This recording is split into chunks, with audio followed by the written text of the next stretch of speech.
नमस्कार. कसे आहात सर्व? मस्त आहात ना? मस्तच राहा. सर्वांना सर्वप्रथम श्री स्वामी समर्थ. तुम्हाला सर्वांना आजचा दिवस खूप छान आनंदाचा आणि आरोग्यदायी जाओ. तर आज आहे महालक्ष्मी जयंती. खूप कमी जणांना ही गोष्ट माहिती आहे की महालक्ष्मी आईची सुद्धा जयंती असते. तर जयंती म्हणजे काय की समुद्र मंथनाच्या वेळी ज्या दिवशी महालक्ष्मी आई त्यातून प्रकट झालेली आहे तो दिवस म्हणजे महालक्ष्मी जयंती. म्हणजे आपण आपला जसा वाढदिवस साजरा करतो तर तसाच आज महालक्ष्मी आईचा सुद्धा वाढदिवस आहे. तर म्हणून आजची ही जी पूजा केलेली आहे महालक्ष्मी आईची, तर ही कशी पूजा केली आहे, मी कशी मांडली आहे, तर ती तुमच्यासोबत शेअर करणार आहे. आणि चला आईची पूजा करूया. तर कुठलीही सेवा किंवा नित्य आपण जी पूजा करतो ना, ती करण्याच्या आधी आपल्या कपाळाला नेहमी अशा प्रकारे गंध, चंदन किंवा कुंकू नक्की लावा. त्यामुळे आपण आपली जी बुद्धीची देवता असते ना, त्याची सुद्धा पूजा करत असतो. तर महालक्ष्मी आईची किंवा कुठल्याही देवीची जेव्हा पूजा असते तर त्याच्यामध्ये आपल्याला हळद आणि कुंकू याचा समावेश असतोच. तर जेवढी तुम्ही ओली हळद आणि ओलं कुंकू जेवढं तुम्ही पूजेमध्ये वापरता ना, ते आणखीन जास्त प्रभावी ठरतं. तर म्हणून मी हळद आणि कुंकू दोन्ही असं छान भिजवून घेतलंय आणि त्यानंतर आता मी पूजेची मांडणी करणार आहे. तर मांडणी ही अगदी सोपी आहे, फक्त महालक्ष्मी आईची पूजाच मला करायची आहे. पण आज मी पूजा करणार आहे ते म्हणजे अष्टलक्ष्मी दीपपूजन सुद्धा मी करणार आहे. तर हा अष्टलक्ष्मीचा दिवा आहे, याच्यामध्ये 8 लक्ष्मी आहेत. आपण अष्टलक्ष्मी नेहमी म्हणतो, पण आपल्याला माहिती आहे का की कुठल्या अष्टलक्ष्मी असतात? तर त्यामध्ये आहे श्री आदिलक्ष्मी, श्री विद्यालक्ष्मी, श्री धान्यलक्ष्मी, श्री विजयलक्ष्मी, श्री धैर्यलक्ष्मी, श्री राजलक्ष्मी, श्री ऐश्वर्यलक्ष्मी आणि श्री संतानलक्ष्मी. शास्त्रानुसार आहे ना, लक्ष्मी मातेचं जे पूजन असतं ते प्रदोष समय किंवा संध्याकाळच्या वेळेला जेव्हा आपण दिवा लावतो 7 वाजता, तर त्या वेळेला लक्ष्मी मातेचं जे आपण पूजन करतो ना, ते खूप खूप प्रभावी असं ठरलं जातं.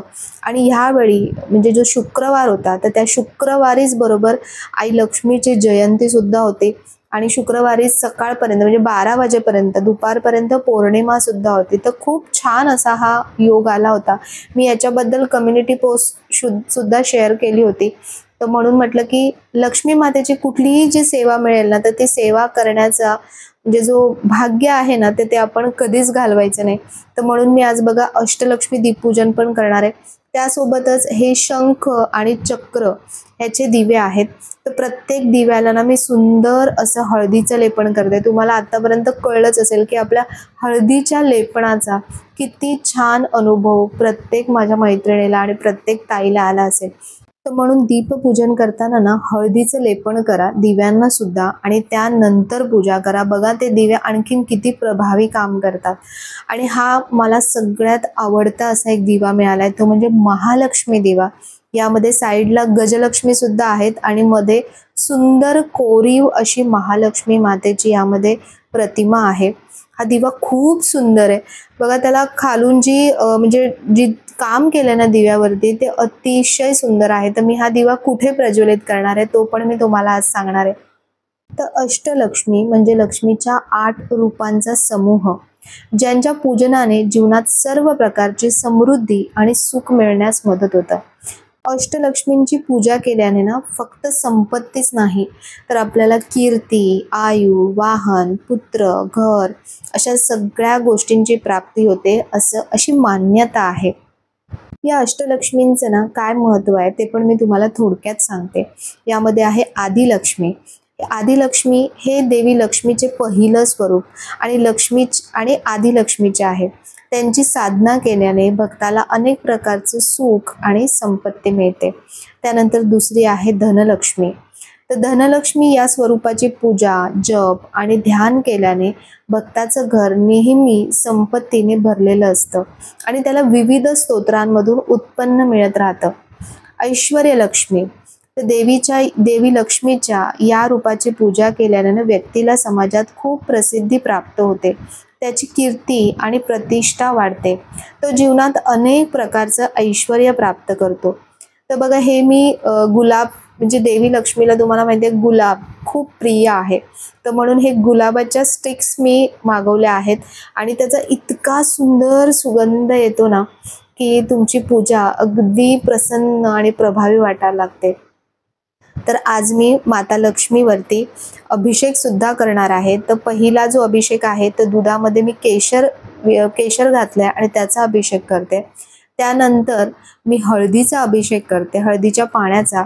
त्यानंतर अत्तराचा सुद्धा अभिषेक केलाय। तर पुढे आहे संतान लक्ष्मी।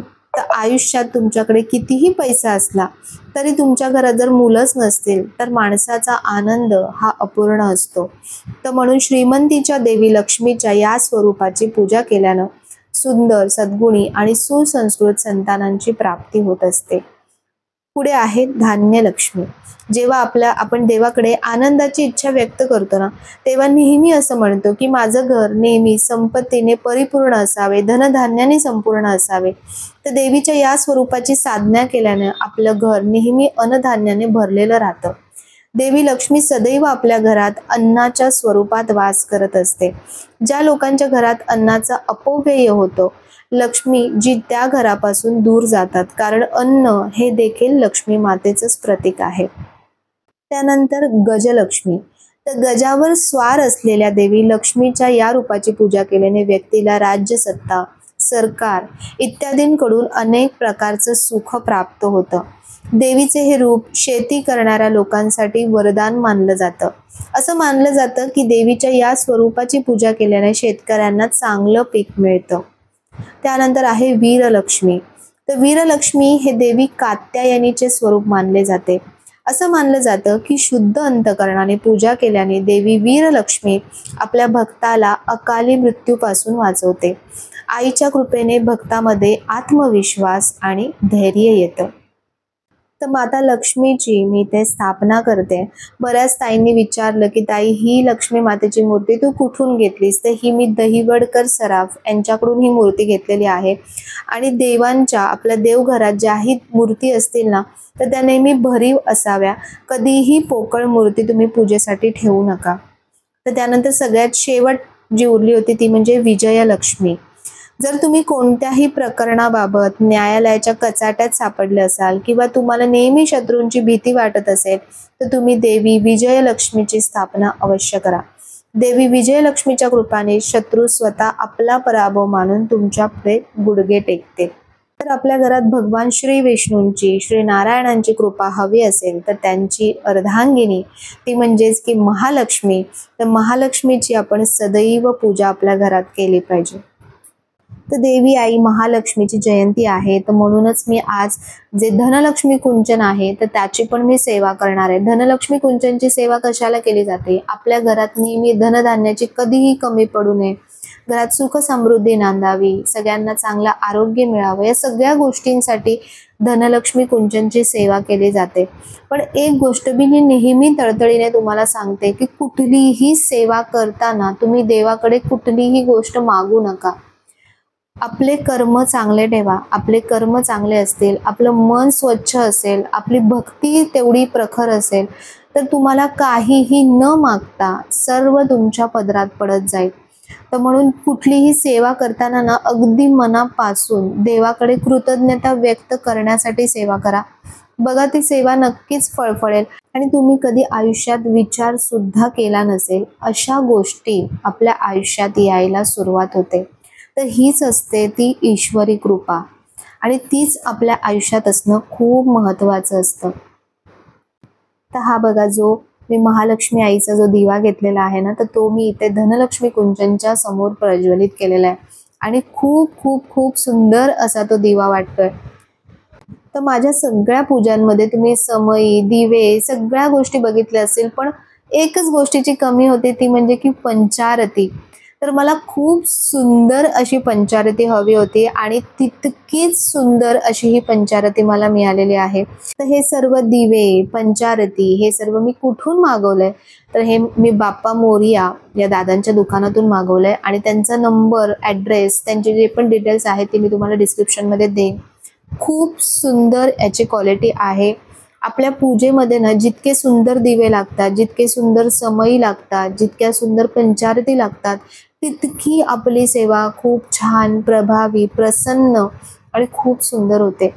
तर ही पंचारती सुद्धा त्यातलीच एक गोष्ट आहे. मला खूप खूप खूप आवडली. तुम्हाला माहिती आहे, आपण सर्व पूजेनंतर देवाची आरती करतो. श्रद्धा भक्तीने केली गेलेली पूजा आणि त्यानंतर केली जाणारी आरतीमध्ये इतकी शक्ती असते की भक्तांची सर्व इच्छा ते पूर्ण करतात. शास्त्र म्हणतात की कोणतीही पूजा अर्चना ही आरती केल्याशिवाय पूर्ण मानली जात नाही. म्हणून पूजेच्या दरम्यान आरती करण्याचं विशेष महत्त्व आहे. आरती केल्यामुळे देवपूजेपासून प्राप्त होणारी सकारात्मक शक्ती मनाला उजळवून व्यक्तित्वाला उज्ज्वल बनवते.